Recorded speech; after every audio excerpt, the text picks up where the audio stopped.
നാട്ടിക തൃപ്രയാർ സഹോദര പരിപാലന യോഗം പുറത്തിറക്കിയ ഗുരുസ്പർശം സ്മരണികയുടെ പ്രകാശനം കവിയും പ്രഭാഷകനുമായ ആലങ്കോട് ലീലാകൃഷ്ണൻ നിർവഹിച്ചു. യുക്തിയോടുകൂടി ദൈവദർശനം കേരളത്തെ പഠിപ്പിച്ച മഹാനാണ് ശ്രീനാരായണ ഗുരുവെന്ന് ആലങ്കോട് പറഞ്ഞു. നാട്ടിക തൃപ്രയാർ സഹോദര പരിപാലന യോഗത്തിന്റെയും ശ്രീനാരായണ പ്രസ്ഥാനത്തിന്റെയും ചരിത്രം എന്നതിലുപരിയായി ഇത് മണപ്പുറത്തിന്റെ ഒരു ചരിത്ര ഇതിഹാസ രേഖയാണ്.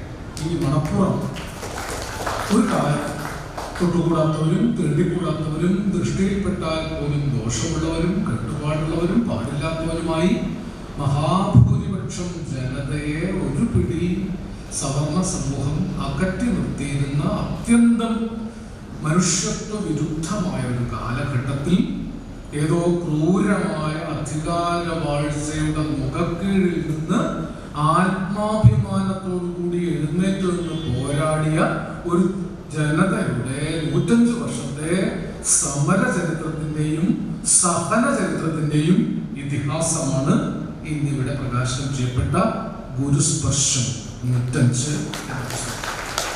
ഇവിടെ ഈ പ്രസംഗം അവസാനിപ്പിക്കുക പറയാനുള്ള വാസ്തവത്തിൽ ഈ 105 വർഷം ഇവിടെ ഇരിക്കുന്ന ആളുകളൊക്കെ ആ കാലത്ത് 105 വർഷം മുമ്പ് 5000 രൂപ വീതം സംഭാവന ചെയ്ത ആളുകൾ. P K Subhash Chandra master സ്മരണിക ഏറ്റുവാങ്ങി.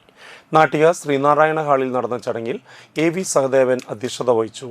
Major professor C N Viswanathan മുഖ്യാതിഥിയായി. C K Suhas, NAP Suresh Kumar, CP Ramakrishnan master, TK Dayanandan, Suresh Iyani, Baiju Iyani Koroth, Ambika teacher, Shiraz Kavungal തുടങ്ങിയവർ സംസാരിച്ചു.